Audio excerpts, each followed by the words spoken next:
Specialty Stories Podcast, session number 9.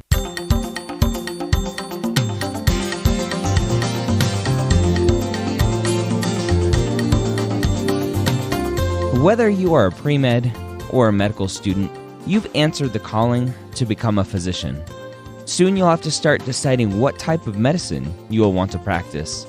This podcast will tell you the stories of specialists from every field to give you the information you need to make sure you make the most informed decision possible when it comes to choosing your specialty.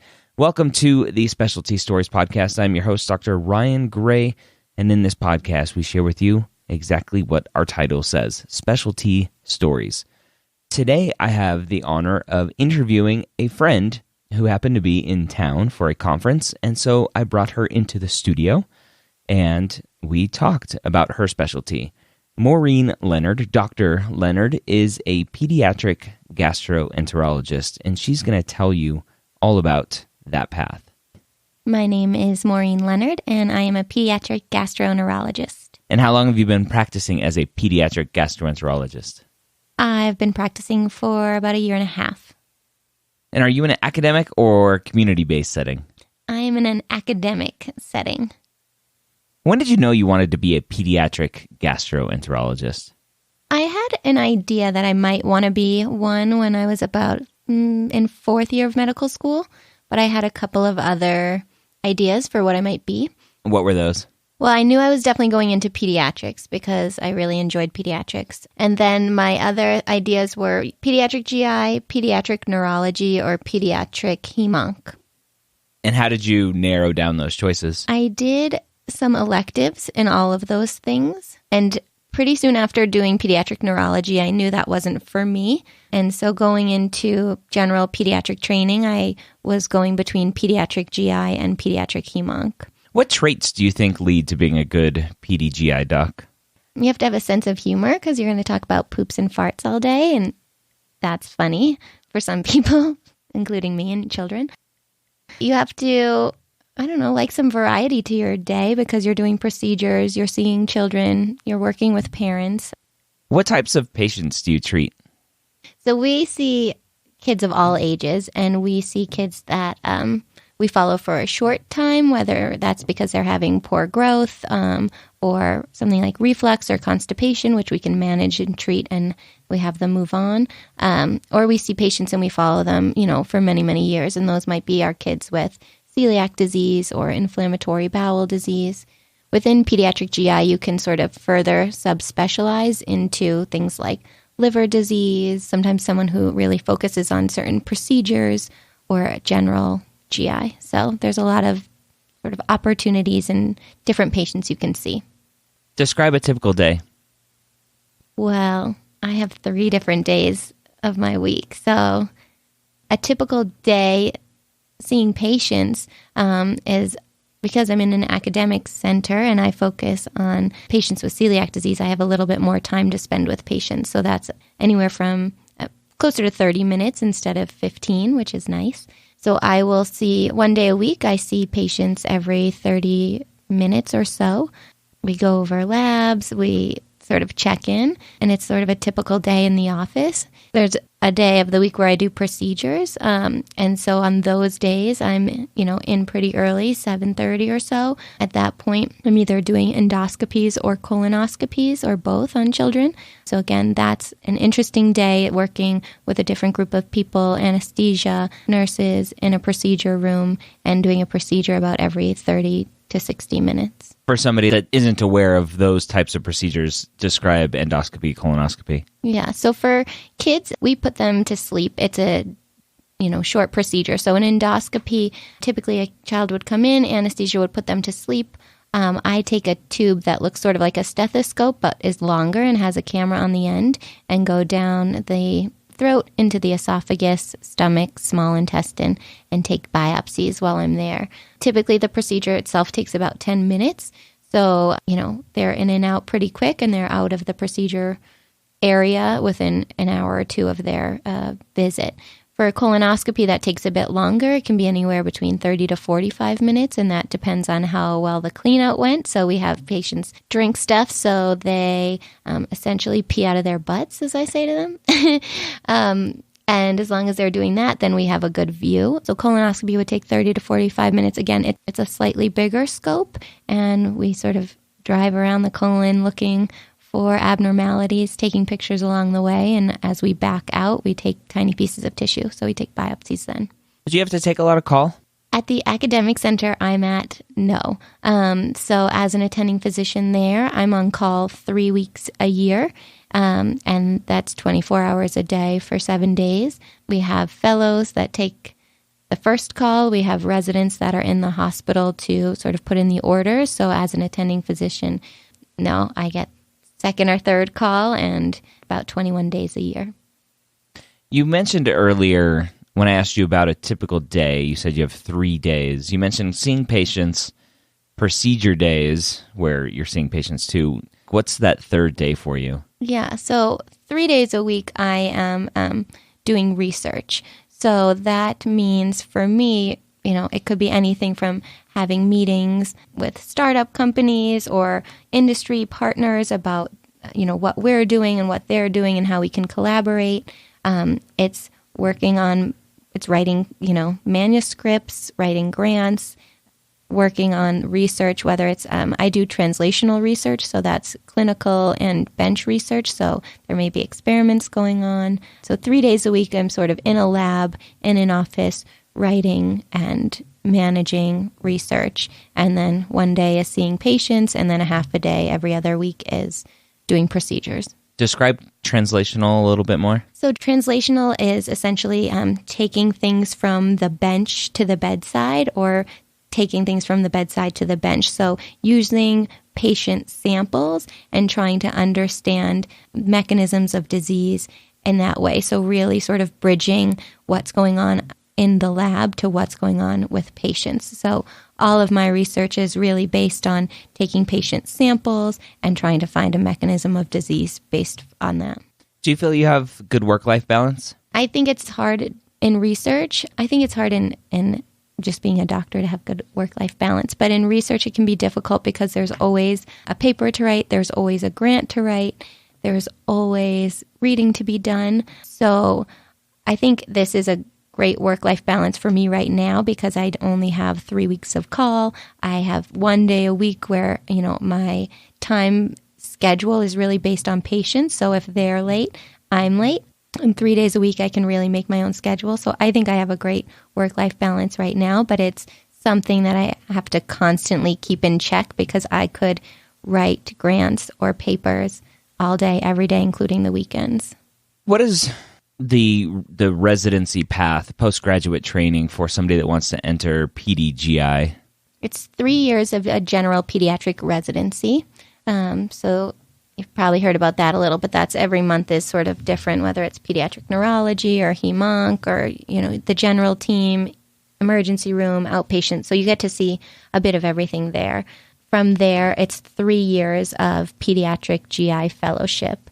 And what that entails is 1 year for where I was, it was 1 clinical year. So that meant I was on call about 6 months of the year. There were 2 of us, and we sort of traded off the entire time. And then it was 2 years of research where you also had about 10 weekend calls a year during that time. So I did those 2. And then because I wanted to focus on research, I did a master's degree in clinical and translational investigation.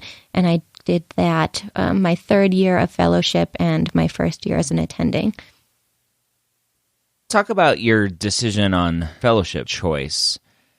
How did you choose, or how should someone choose to look at what fellowship programs to apply to? What types of things should they be looking at?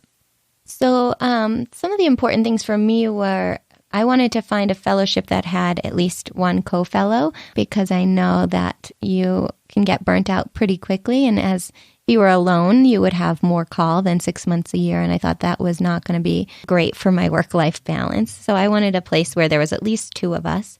I was interested in doing research for my career when I went into fellowship. And so I knew that really it's very difficult to get anything done in 2 years research-wise. Not anything, but something really significant. It's difficult. So I wanted to choose a place where I knew I wanted to stay for a while. So I grew up in Boston. My family's there. So I was hoping to sort of find a place that I would like to stay so that whatever research I started in fellowship would continue.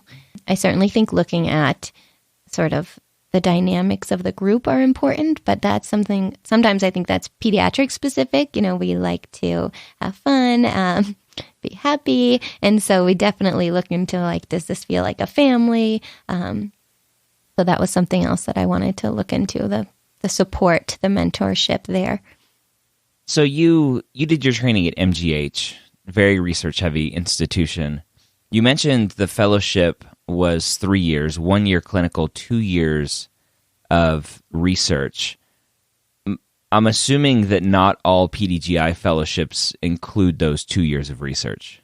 Right. Some are made up a little bit differently. I think overall people try and get, a good 1.5 to 2 years of research somewhere in there. But those fellowship programs where there's only one fellow every year, the other two, the fellows, that's a second year and a third year, they're doing more clinical time in their second and third year because they have to help out that first year fellow who can't be on for 12 months straight. So in those cases, some of those programs might have you're on for, 4 to 6 months a year clinically, and that could be pretty much maybe 6 months the first year, 4 months, and then 2 months or something like that. So some people spread it out a bit more. But I knew I wanted to focus on research. And the other thing that I found and that people always said is you really need to protect your time and focus just on research. So if you're taking 2 months off, I know when I was working on the bench, I had tried to plan everything out. And then the day I wanted to do the experiment, the cells, weren't ready. So when you have to go between clinical and research, it's difficult. So there's no such thing as like a 1 year PDGI fellowship with no research. Almost all of them are research focused. They're all 3 years right now. And I know there's always a discussion about whether that's appropriate or not, but that's how it is. Okay. What do you think makes a competitive applicant to PDGI? So to be competitive for pediatric GI, I think you need to have at least done a rotation with pediatric GI. That's helpful so that you can see what we do, but also so that you can form relationships with the pediatric GI department. It's still a small field. There's probably 1,000, 1,200 pediatric GIs in the United States, so it's a small field. So you want to make friends and get to know your pediatric GI, doctors at the institution. We definitely look for people who've done research, whether that's presenting a poster as a medical student or resident or publishing a paper. So I think we also look for in residency people that have spent some time doing research either as an elective or on the side, because it's such an important part of the fellowship that we want someone who's interested in that as well. Is matching competitive?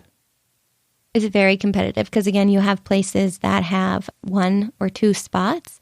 And say Boston, where I was, there are 2 fellowship programs in the city of Boston. One has, 2 people. One has 4 to 6 people, depending on the year. So it's very competitive. Okay. Is there any bias that you've seen among MD versus DO applicants to PDGI?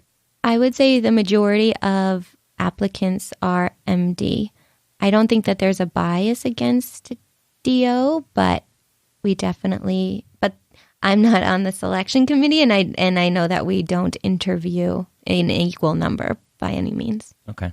And that would kind of make sense because just in general terms, there are many less DOs. Right. Okay. All right. You talked about it a little bit, but if you could go into it a little bit more in depth or not at all, if there isn't much more, but the opportunity to subspecialize as a PDGI. So you finish your 3 years of PD residency, 3 years of GI fellowship or PDGI fellowship. Where do people go after that if they want to specialize further? Yeah, so I think it really depends on where you're located. So definitely the cities, these major academic centers, people are really moving towards super specializing. So again, if you've done your training and you don't want to stay at the major academic center in the city, then you'll see general GI. there are additional fellowships for a pediatric gastroenterologist. So you can do a liver transplant fellowship for 1 year, I believe. It's one or 2 years. You can do a nutrition fellowship for another 1 or 2 years. So some people go forward there. That was another reason that I wanted to sort of stay where I trained, because I began to really focus on a certain super subspecialty as a fellow, and then I could take that with me as an attending. But there are additional fellowships, or a lot of places in the cities right now are sort of asking you to begin to almost brand yourself or choose your super subspecialty while you're training.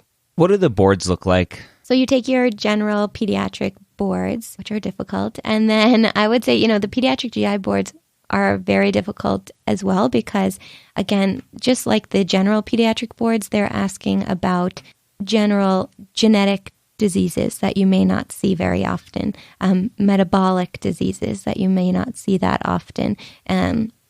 So they're asking for a really wide range of things. And again, we don't see that wide range as often. Regular PD boards are one of the lowest passing rates, as far as I know. Is that correct? Yes. Yeah. What is that passing rate? Do you know? I thought it was between 75 and 80%.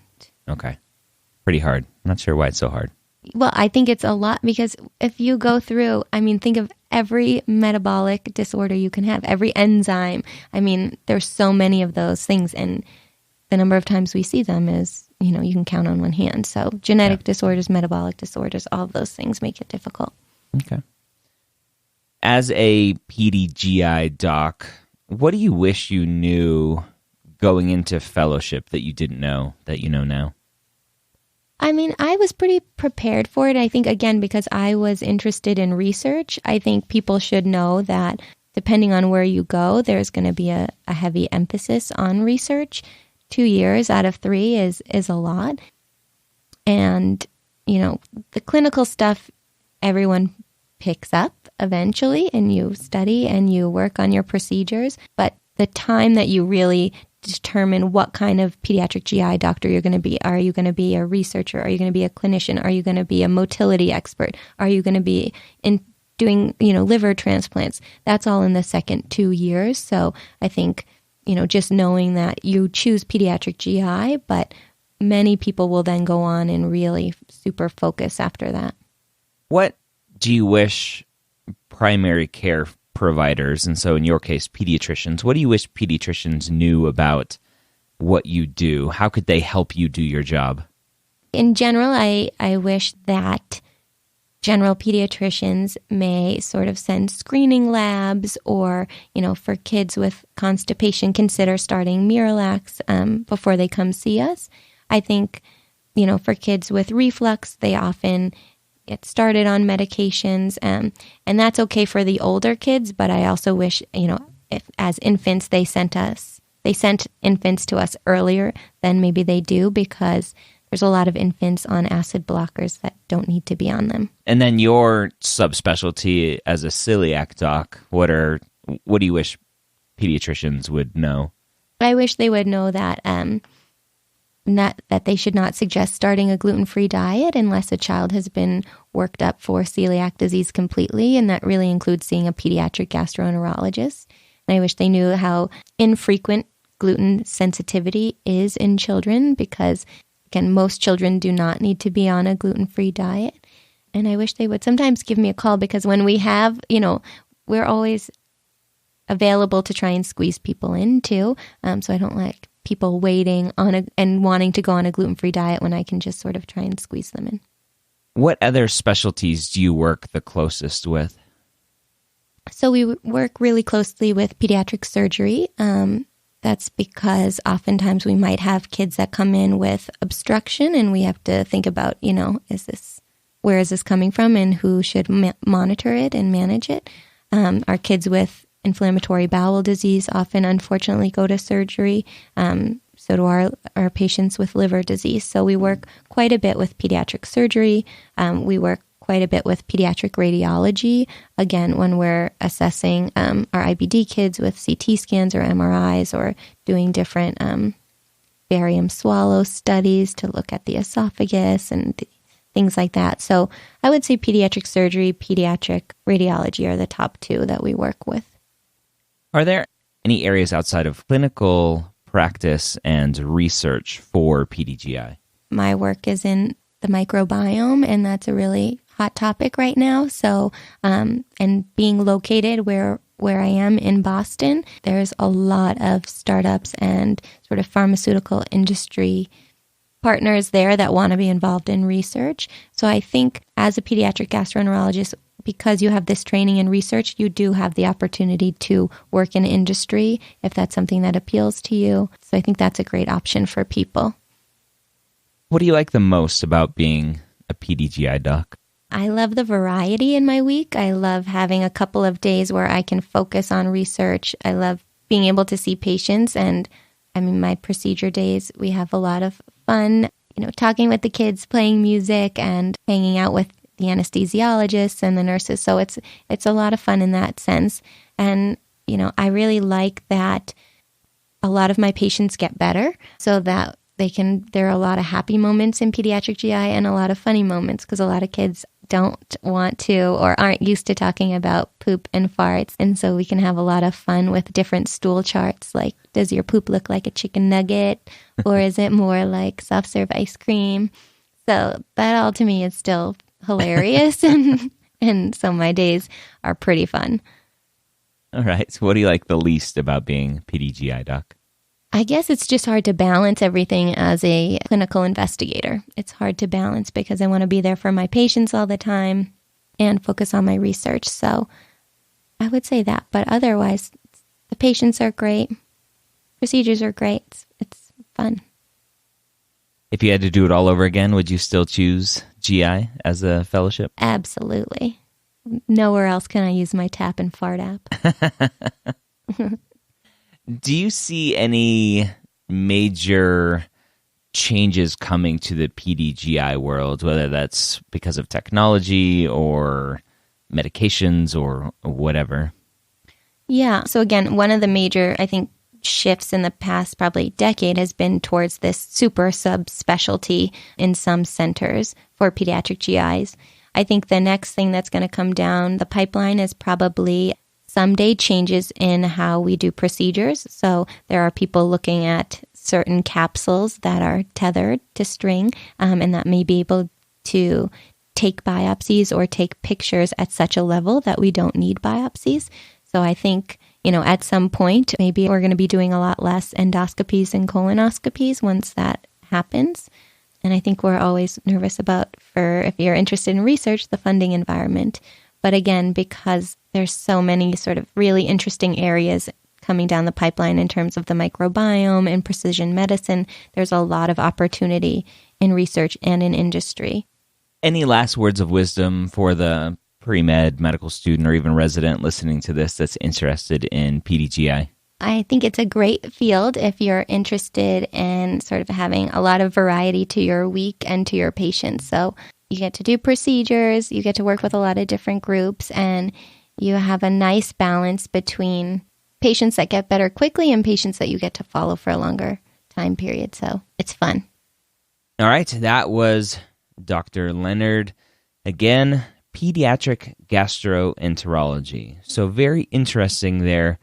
3 years pediatric residency, 3 years of Pediatric Gastroenterology fellowship, which includes multiple years of research. Now, Dr. Leonard is not an MD, PhD. She is, in air quotes, just an MD. And a lot of questions come up. I get a lot of questions about doing a lot of research as an MD and not having a PhD. And so Dr. Leonard is showing that you don't have to have that PhD to do a lot of research in your career. So probably something I'll have her on the show to talk about at another point. The show meaning the other podcast, the Pre-Med Years, to talk about working as an MD and doing that amount of research to see if the PhD route, if she regrets not having a PhD or if she's hindered by not having a PhD. I think it's an important topic. So I hope that this episode was good for you. If you're interested in PD or a subspecialty of pediatrics, then Pediatric Gastroenterology might be right up your alley. So hopefully you got something good out of it. If you did, I'd love for you to share this with a friend. Go let them know to listen to the Specialty Stories podcast every week on iTunes, Stitcher, Google Play Music, or wherever you listen to podcasts. Don't forget, check us out next week here at the Specialty Stories podcast.